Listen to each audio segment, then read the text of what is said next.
Hello, my name is Edward James Tagg and I'm going to be working on a Garrards 4HF in brackets F or in brackets H spindle, and this is basically two of the spindle parts, and I'm going to be putting it all back together again.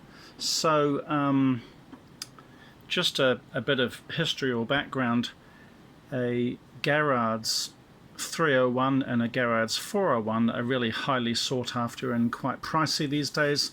So for that reason, some people are now taking an interest in the Garrards 4HF in brackets H or L or whatever version, because just for that reason. And they're quite lovely machines. Apparently they're very solid through the spindle for whatever reason, and that made it very popular with reggae music apparently, and they're also quite reliable for playing 78s. So that's enough of history. I'm just going to get straight into it. I've taken it apart. There was a one of these springs, I forget what they're one of those D clips, and that actually came off just with my fingernails. It was incredibly easy to get off.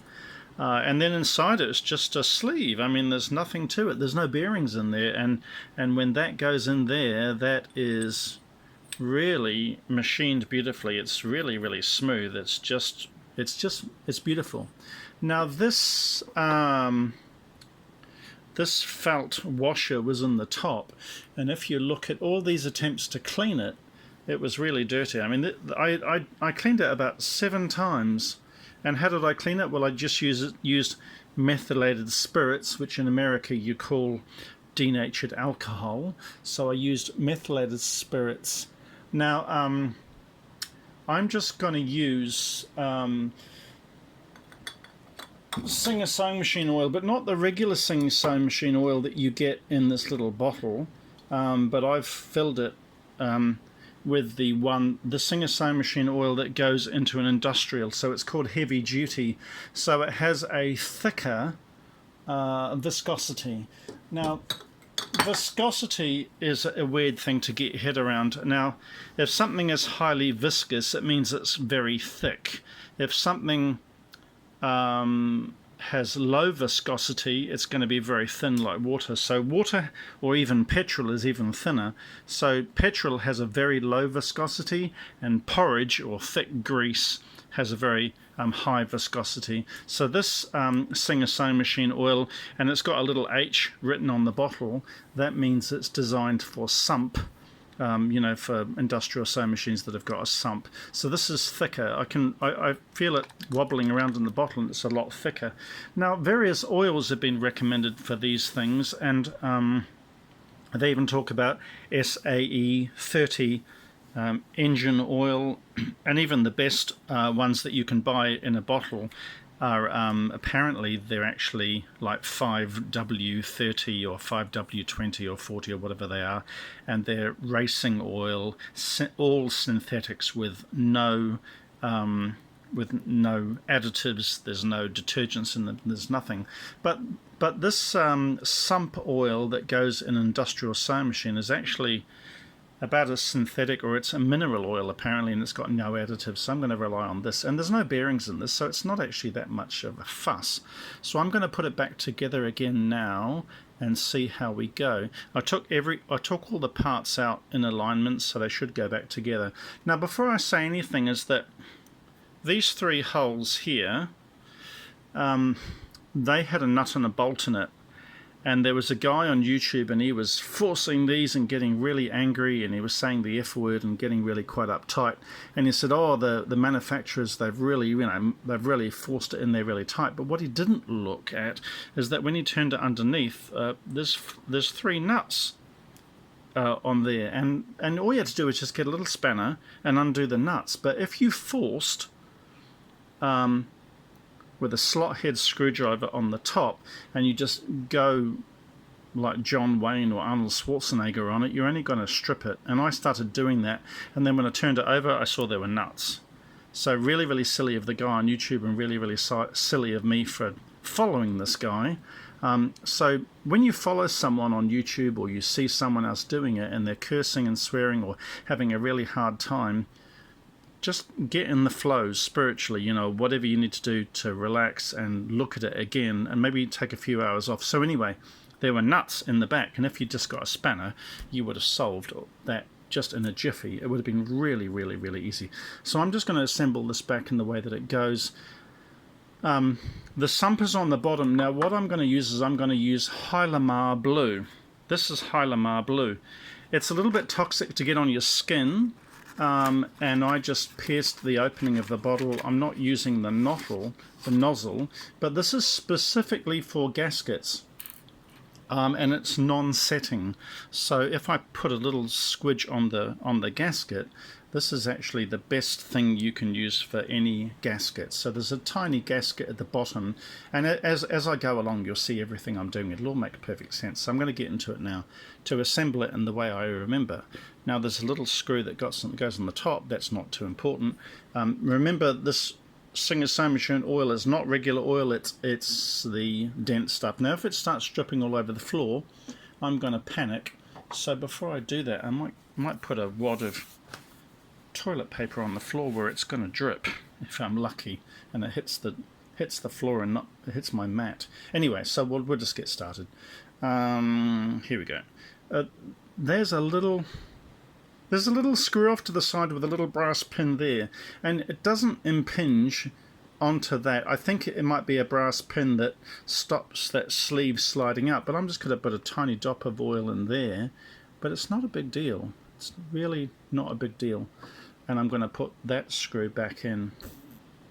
I'm not really going to worry about that, but that's just a drop of oil in there. And there is a little mini kind of gasket underneath, and I want to make sure that gasket sits down flat first. I'll take this screw out just to make sure that the gasket sits flat. I don't want to force anything and rupture it or break it. Yeah, it's sitting flat. So that little is well, I call it a gasket. It's a washer, but it's a washer made of gasket material. I'm just going to make sure that it sits flat and it's not bending. Now, the other thing about these screws is they're really, really, really narrow. So if you buy screwdrivers these days, like I've got a really expensive Weha, I've never used the screwdriver in my entire life because it's really, really fat. And why do they make fat screwdrivers? Well, they make fat screwdrivers because they're probably going to, you know, bend or break. So they are reliant on you to grind all your screwdrivers. I'm not going to force that in tremendously, just a little bit. So you want a very wide slot, but you want it really, really thin. Hollow ground screwdriver bits that go with gun restoration kits are apparently the best because they're hollow ground. They go like this, and they're parallel. They're not at an angle like this one is. So I'm not forcing that, but I'm just putting that in there. So then we put the shaft in. This is going to get pretty messy. I probably should have had some newspaper around here, but I'm just going to put some on here. It's probably going to drip like crazy. I'm probably going to put some more in over the top. It's going to get messy. And I'm going to so it's going to get messy. But I'm moving it around so it doesn't drip all over my floor. I'm going to put some in there. I'm going to put more in later though, so don't worry. I am going to put more in later. That's really, oh God, it moves so beautifully. It's just, the machining on this, if you could feel this, there's no wobble. It's like perfection.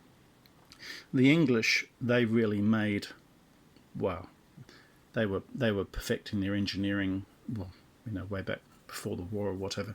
Anyway, this little felt wash has to go on first. I've cleaned this about 6 times. It was very, very black and dirty, but now it's perfectly clean. That just stops the oil coming back up again. I'm going to put a couple of drops just in that little sump just before I drop it in. More than a few drops. There you go. Yeah, so it's quite oily at the moment, but it'll sort itself out. I'm going to rub some around there. I'm not even watching the camera, I'm just talking and doing this as I go, because I just have to be aware of what the soil's doing. Now the next stage is, we're kind of up to the no, we're not up to the Hylamar blue level. The next stage is putting a tiny bit more oil in here.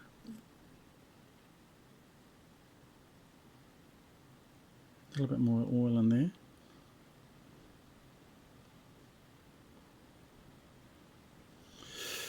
We're going to be at the...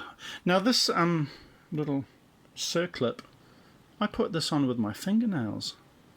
So if I push really crazy, it's going to pop. Oh, it's gone in really easy. God, that was easy. That was really easy. So I'm just reaching for some toilet paper to wipe some of that off, because I'm going to put the Hylamar blue on soon.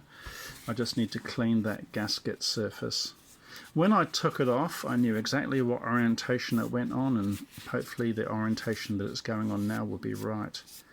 I hope that's going to be okay. I've never used Hylamar blue before, so this is an experiment for me as much as it is an experiment for you guys watching me. I know it's blue, and I know it's a little bit toxic on your skin, so that's all I know. I'm going to spread it on a little bit with a screwdriver. I'm trying to squeeze it. Oops, oh shoot. So it came out like an oil. So I'm learning for the first time, and I'm putting oil on my sewing machine table, which I did not intend. I think there's just a little bit of excess oil that comes off. I did not want to do that. But here we go. Let's see how this is supposed to come out. I think there's a little bit of residual oil that comes off. How does that come out? Yeah, there it is. That's it. That's it. That's the stuff right there. I'll drop that on the floor. Now they say it's toxic on your skin, so me putting it on my finger is probably a really, really, really stupid idea. But anyway, I'm going to, because I'm kind of working fast and a tiny bit frantic with you guys watching me. So they say don't get that it's on my skin. I'm not going to put too much there because I don't want to affect the oil itself. Remember, it's just for gasket only, it's not as a lubricant, so I don't want it to get it in there. If it starts burning my skin, I'll certainly let you know, guys. I'll let you know, and I'll jump up and down and go, it's burning my skin, it's burning my skin. But there's a thin layer of Hylamar blue, and I put that back on top, and if I'm lucky, what's left on my finger will hopefully be enough of the top. So why am I putting Hylamar blue on this